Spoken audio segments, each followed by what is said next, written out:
Welcome to Lead Up, Leadership Gwinnett's podcast dedicated to showcasing initiatives that truly impact our community and the incredible leaders behind them. I'm your host, Logan Serrano, Director of Marketing and Communications with Leadership Gwinnett. Today, I have joining me Nicole Love Hendrickson. She's the Chairwoman of the Gwinnett County Board of Commissioners and Leadership Gwinnett Class of 2010 graduate. Welcome, Chairwoman Hendrickson.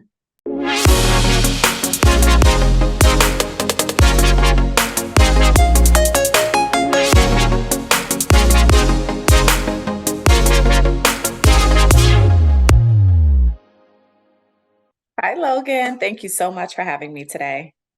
Nicole Love Hendrickson was elected chairwoman of the Gwinnett County Board of Commissioners in 2020, making her the first African American to be holding this position in Gwinnett County. As the commission chair, she leads the board in setting the direction and formulating policies for county government, and she oversees the creation and adoption of the county's more than $2 billion budget. She also ensures that Gwinnett's superior services reach all its nearly 1 million residents. So Chairwoman Hendrickson has rolled out various impactful initiatives in our community. She's very active on several local and statewide boards, and she has received numerous accolades and awards for her service and leadership. I'm so honored and excited to have Chairwoman Hendrickson on our podcast today to share a little bit about her leadership journey and to give us a brief update on Gwinnett County. So Nicole, we'll dive right into it. Can you tell us a little bit about yourself and how you came to be chairwoman of the board? Thank you again, Logan, for having me. And I think this is such an amazing platform just to share perspectives from leaders all across Gwinnett County. I have been involved in the community long before I became chairwoman of the Gwinnett County Board of Commissioners, which, every time I say it, it's still surreal. But I've always had a heart and passion for service and community. And a lot of that had to do with just my upbringing. I wanted to get involved because I wanted to give back to a community who gave back so much to me and my family. Growing up in poverty, growing up on public assistance, growing up, food insecure. It was important for me when I grew up that I also wanted to give back because I had social workers, I had a community, I had a social safety net that really just poured into me and really contributed to my well-being. And when I decided to go back to school, I really wanted to focus on how can I support families and focus on working on policies that support people who come from communities as I did. And I attended the University of Georgia to get my master's degree in social work. And this what brought me to Georgia. And when I had to do my internship for a year, my second year, I landed in Gwinnett County of all places in Georgia. And I just absolutely fell in love with this community, really immersed myself in getting to know all of the key leaders and understanding the community, understanding the challenges that we were facing. And this was in the early 2000s.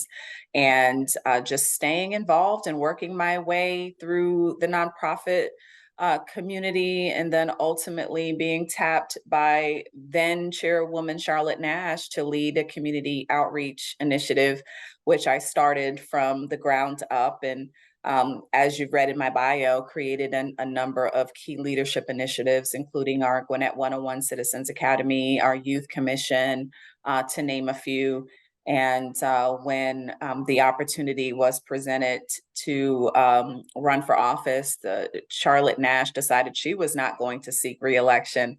And that's when I made the decision, after a long, careful thought, I decided to throw my name in the hat and run in this race, given that I had such a history of involvement in Gwinnett County, and several leaders in the community said, you should consider throwing your name in the hat. You know this community, you know the people, and you want to champion keeping Gwinnett the best place to live, work, and raise a family. So I went ahead and did it. And lo and behold, I became chair of the county, making history. And it was one of the best decisions of my life. And this is such an incredible opportunity And it really is the honor of my life to really serve in this role and make such impactful change at such an important time in our nation's history and our county's history. Yeah, that's so awesome. And I love hearing that. And just one thing I'll say about you personally, when I first started with Leadership Gwinnett back in 2017, I met you pretty early on. You have always been so involved, and you were one of the first people I remember meeting, and you were just so personal. You were one of those people that always remembered my name, and you took it upon yourself to remember my husband's name and just always reach out to me and ask me how I was doing. And you just have such a bright light around you. And I just wanted to say that how thankful we are to have you, and we're so lucky to have your leadership. So Thank you. next up, can you tell us some things that you're currently working on right now in this role? So currently, we are working on some of the major challenges that, not only are challenges that are faced by Gwinnett County, but a lot of communities across the state and nation. And that's our affordable housing challenges. We're also working on transit expansion. We've just completed our transit development plan update, and so we'll be soon voting on that. And as a Board of Commission, we will have a big decision to make on what our next steps will be to really start implementing that. We're also working on updating our 2045 Unified Plan because, as you know, Gwinnett County is exploding in growth, and we need to make sure that the plan is current and updated, and it signals our path forward and how we address all of the people that are choosing to come to Gwinnett, and how do we house them? How do we get them around the county? How do we support our infrastructure? How does the infrastructure support the growth? And so I'm excited about the path forward and the recommendations that will come out of that will guide our decisions right now. So those are the top three key areas that we are currently working on right now.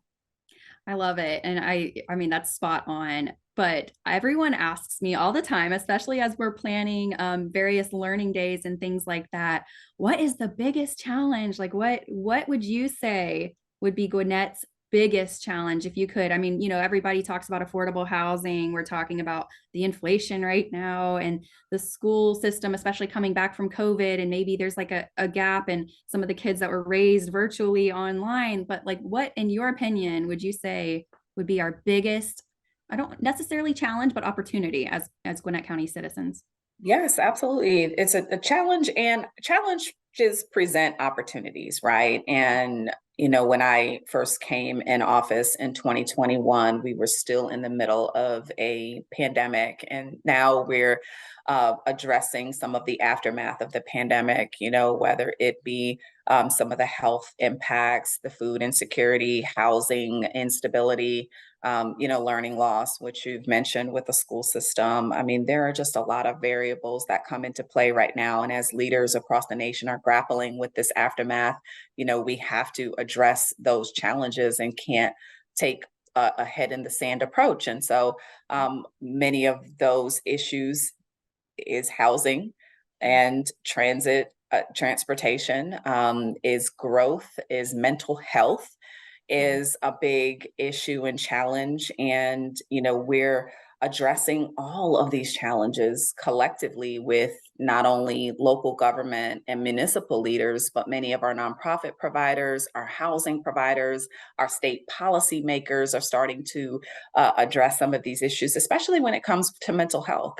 Yeah. And, you can't address economic development, you can't address housing affordability, you can't address the growth challenges really without addressing mental health and how that plays into building strong individuals who are ultimately going to support your local economy and ensure that they have that social safety net in place. So one of the things that we're doing and what we have done in Gwinnett is make some smart and intentional investments in expanding mental health programs and services from a county level.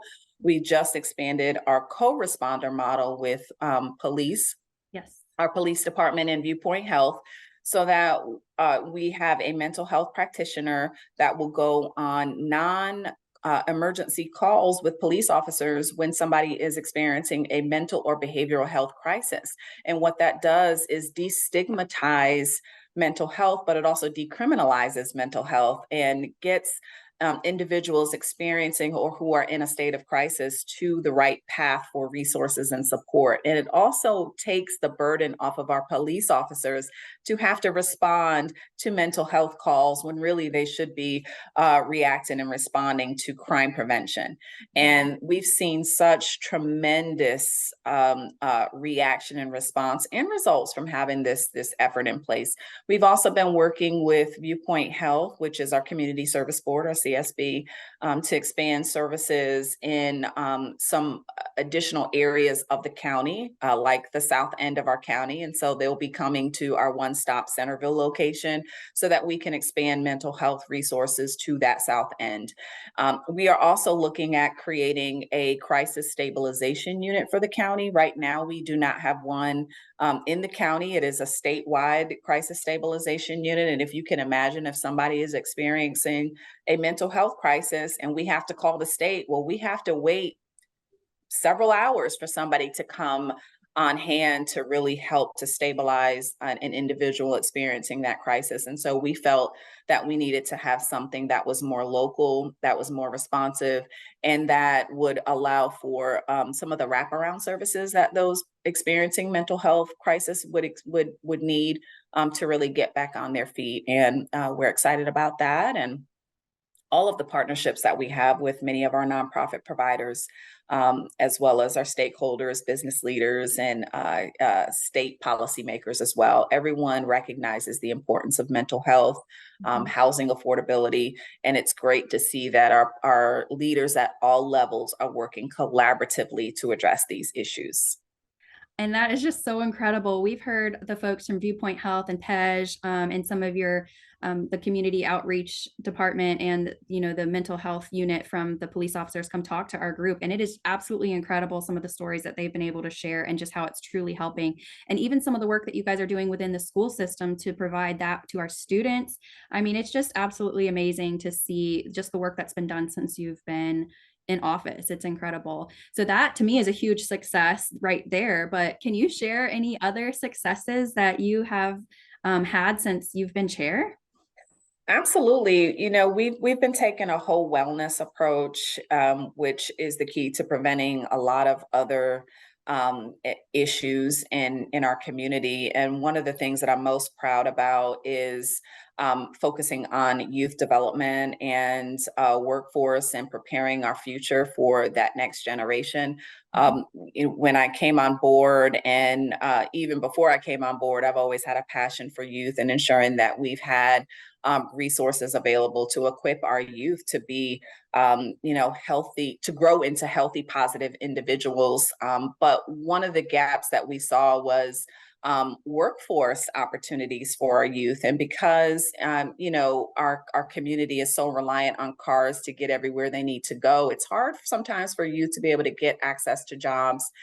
So we did create a youth summer internship and apprenticeship program where youth would be assigned to various departments throughout the county to learn industries and create that pipeline for a workforce for the public sector, so that youth can get that firsthand knowledge and experience about how local government works and potentially get on a path to securing a job. And they get paid $15 an hour.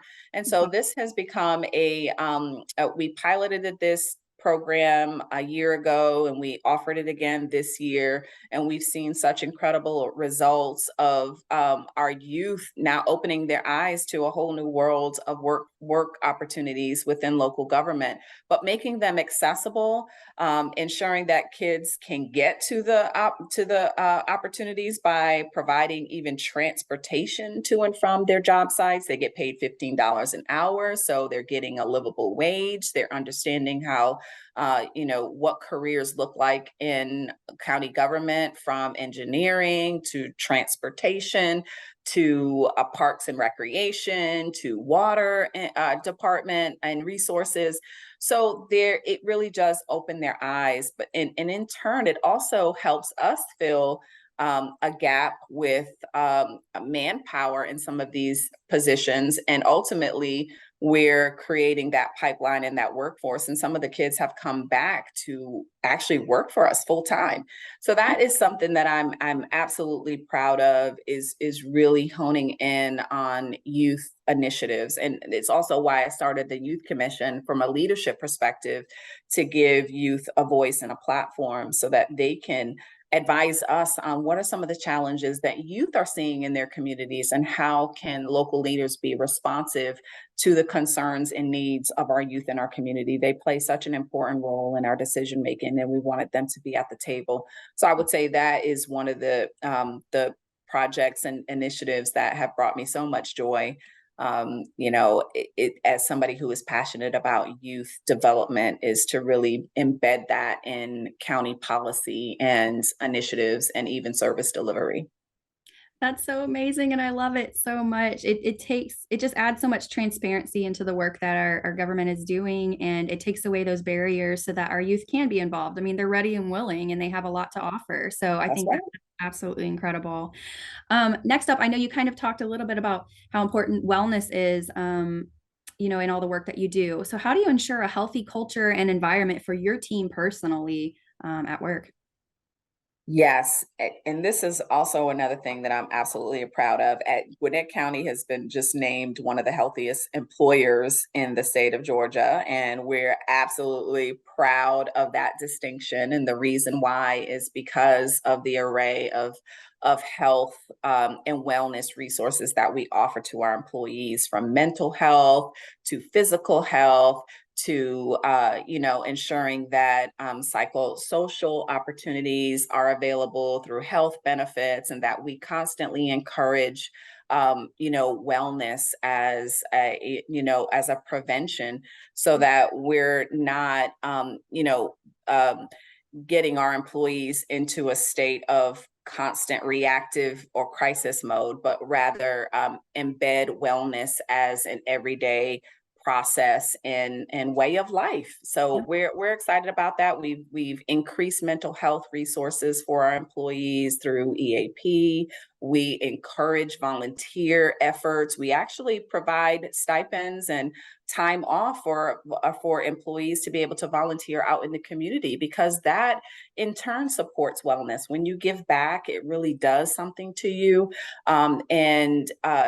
It really does uplift the community at the same time, and it makes a difference. And employees, we've seen when we surveyed employees, we know that when they have an opportunity to give back and they can do it during their work hours, it does make them feel good, and it gives them a sense of pride, not only in their community, but also to work for an employer that allows that. So we've made significant investments in the wellness of our employees. We see it as an important key to retention. Yeah. And we'll always look for ways to create opportunities where employees feel that sense of place, not just taking days off and taking time off, but really maximizing the time that you're at the office to really engage in sound wellness initiatives. We also started creating employee resource source groups, and this was recommended by some of our employees. Like, we listen to our employees when they Yeah. say, hey, we think we want to create some resource groups of groups of like-minded employees that have interests and passions in the same areas. And we decided to let employees lead that effort. And we've seen a lot of success with that, when employees can feel connected and engaged to not just their work, but also the workforce and other employees. It really does create that sound sense of place, and another way that we contribute to the overall whole wellness of our employees. And that's why we have the distinction of being the healthiest employers, because of all of the array of opportunities that we focus on the whole employee. Yeah. And so much to unpack there, so many great things. And to me, that's the Gwinnett standard right there. You guys are setting Absolutely. That's standard. right. That's I right. mean, We want to be the preferred employer, public sector employer of choice. And so yeah, it's not just about salary and benefits, but really about the total package, the wellness and the whole employee. And that truly is the Gwinnett standard. Yeah, it's not about, separating work and life balance anymore. I mean, you have to create an environment where people can bring their whole selves to work and be Yes. human centric. So I just completely love that. Yeah. And I think it's fantastic. Two more questions here, and then we'll call it a day. But can you give us some advice for maybe a leader who's aspiring to lead their community and or run for public office? What would be some advice for them? Absolutely. And I'm going to start with a quote from Napoleon is that with success comes sacrifice. And you have to be willing to make the sacrifice and commitment to really serve and lead. And you have to do it for the right reasons, right? You know, we see a lot of people that want to run for public office or want to go into some type of leadership role for a myriad of reasons, and it could very well be, just about being in power or really making a difference. You have to really know why you're going into the position, because people that are going to be supporting you will see your why. Yeah. And understanding what your why is and your purpose for going into a position really should be what propels you into that leadership role. But start by getting involved, start by serving as a volunteer, serve as a board appointee, understand what ways that you can serve on different boards. I know with Gwinnett County government, we have over 50 boards and authorities where we're always inviting the residents to apply and serve and step up. That is the best way to start getting involved in really that decision making arena and start making a difference and see what areas or disciplines you might be more passionate about over others. That is a great way to get started. Participating in programs like Leadership Gwinnett or the Citizen Academies or all the other municipal leadership or citizen engagement programs. There are so many opportunities to engage with local leaders and get involved in understanding what the challenges are and the issues are. And then once you get in those positions, make that commitment. Always stand up for what you believe in, your core values and your core principles. Do it for the right reasons. And then people are going to support you because of your why and understanding what that why is. I know for me, I wanted to make a difference, and my involvement in the community really was about effectuating change, because I know what it's like to come from poverty and areas of disenfranchisement and wanting to effectuate change in those areas. That became my passion. Mhm. So I think that it's important to understand what your passion is, what your interests are, get involved, stay committed. And then sometimes it is going to take a sacrifice for you to achieve that success and be committed to your goals, your values, your core principles, your self-respect, and what you stand for. Yeah, that's so true. And especially as, a wife and a mother, I mean, you totally understand the sacrifice that it takes. And it's so true. But it's like you said, you got to find your why, and you've got to figure out those places where you bring value to the table. And also, is that something that you're passionate about? Like you have to make a Absolutely. distinction there. So I totally agree. And thank you for sharing that. Last question here. How can community leaders, especially LG folks or people that are passionate about community leadership, how can they support you, the work that you're doing, and our wonderful Gwinnett County?